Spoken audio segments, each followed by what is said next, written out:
So hello everyone, it's me, Demetra Kaye of the Demetra Kaye Show here on YouTube and a proud contributor of the African Diaspora News channel and the African Diaspora News Insider. If you can do me a favor and please subscribe to all channels and most definitely like this video, I would greatly appreciate it. So on the 17th of February, there was a hearing in regards to reparations, and that is the bill HR 40. 40 is significant of the 40 acres and a mule, right? And it was originally created by John Conyers 30 years ago or so. He is now passed on. And Representative Sheila Jackson Lee has decided to sponsor it and to continue the bill. Now, the bill is only a study of reparations. And so I guess, you know, whoever's behind this study, they want to see if it's feasible to give American descendants of slaves reparations. Now, within that bill, it is asking for an apology, which I thought they already did that, right? I thought they've already issued us an apology for the horrors that they have taken us through and are still taking us through.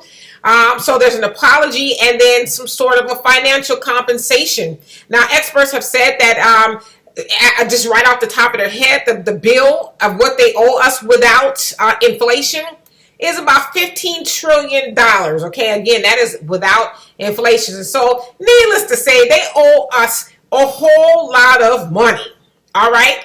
Now, of course, you guys also know there's not a lot of people, or I should say there are a lot of people who are not for American descendants of slaves getting reparations, because you guys know it was promised to us right after the Civil War.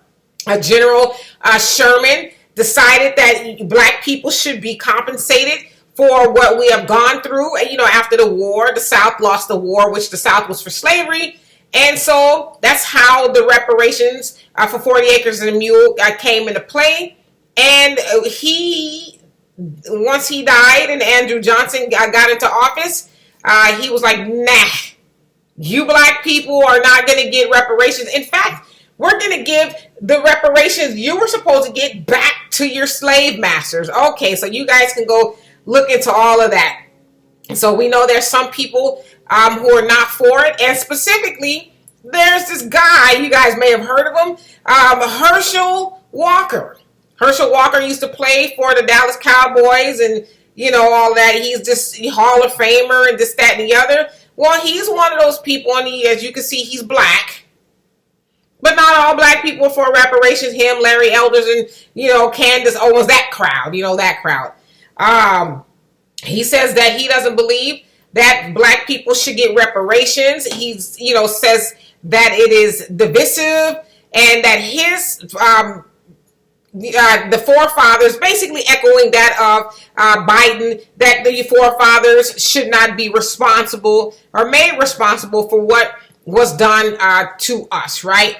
And so you also guys also know he is a big time Trump supporter. He supports Trump.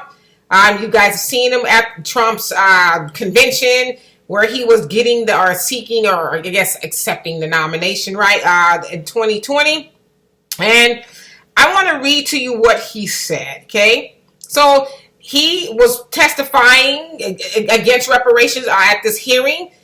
And he says some of the things that he says. We use black power to create white guilt. My approach is biblical. How can I ask my heavenly Father to forgive me if I can't forgive my brother?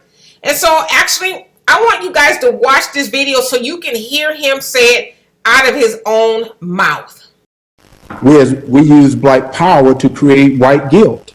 My approach is biblical. How can I ask my heavenly Father to forgive me if I can't forgive my brother?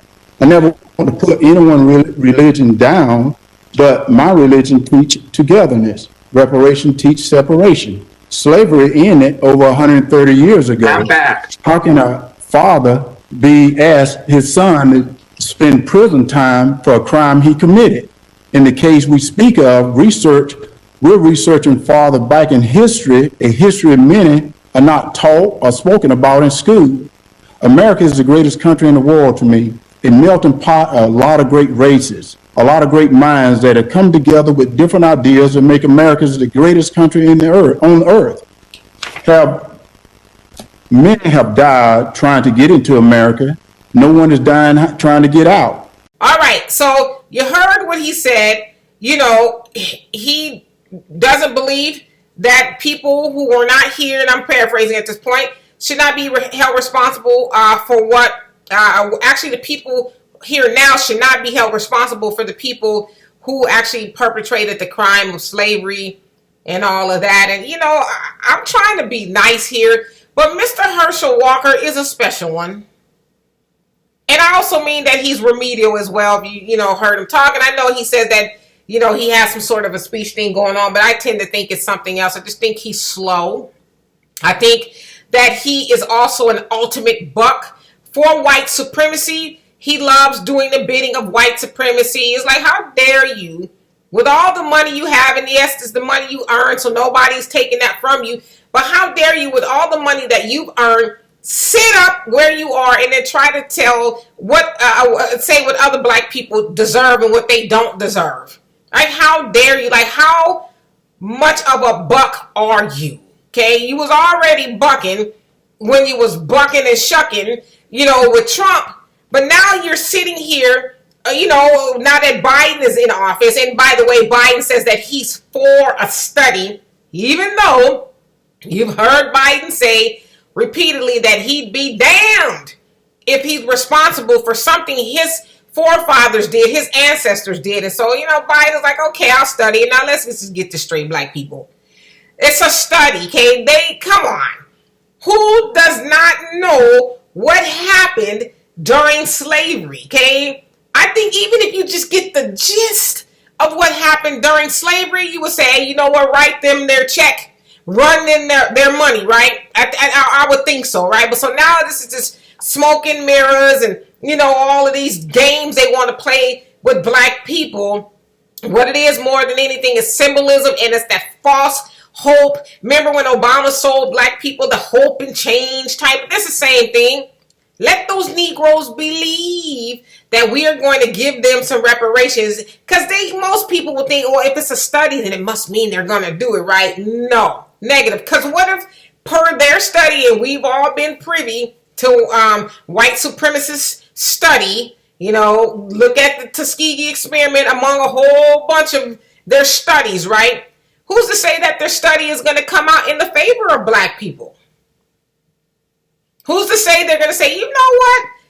After what we found, yes, slavery was a horrible institution, and we need to pay them for what was done to them, and also what was done to them under Jim Crow, and what's done to them now during the mass incarceration and the wholesale murder of their people. Yeah, I'm not hopeful of that.